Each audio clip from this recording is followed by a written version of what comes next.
Litbang Kompas merilis hasil survei yang dilakukan secara tatap muka pada tanggal 13 hingga 26 April 2021.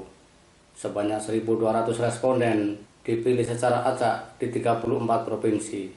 Dengan margin of error sebesar kurang lebih 2,8%, Presiden Joko Widodo atau Jokowi masih menjadi pilihan utama dengan perolehan 24%. Urutan kedua ditempati Menteri Pertahanan yang juga Ketua Umum Partai Gerindra, Prabowo Subianto. Kedua nama tersebut terlibat dalam rivalitas pada dua gelaran Pilpres sebelumnya, di mana Jokowi selalu tampil sebagai jawara.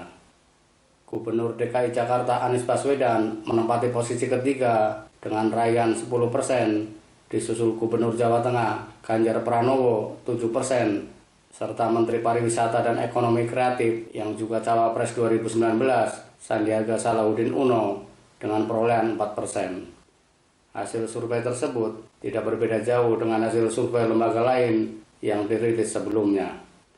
Namun ada yang menarik pada hasil survei Litbang Kompas kali ini, yakni terkait suara dukungan untuk Jokowi yang secara konstitusi tidak dapat lagi mencalonkan diri pada Pilpres 2024 karena sudah menjabat selama 2 periode. Jokowi sendiri telah berulang kali menegaskan tidak berminat menjadi presiden 3 periode.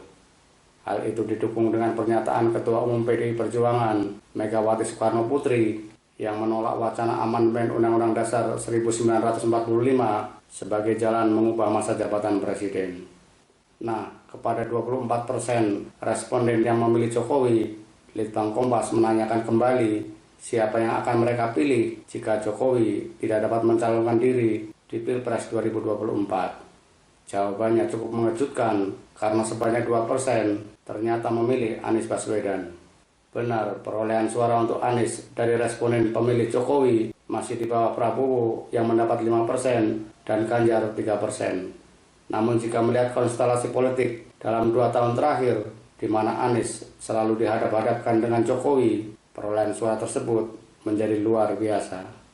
Jika kemudian Prabowo karena faktor usia atau lainnya juga tidak ikut kontestasi Pilpres 2024, maka peluang Anies mendapat limpahan suara dari pendukung Jokowi plus Prabowo terbuka lebar. Tentu kita menempatkan hasil survei sebatas gambaran besar politik hari ini. Situasi di 2024 tetap masih misteri.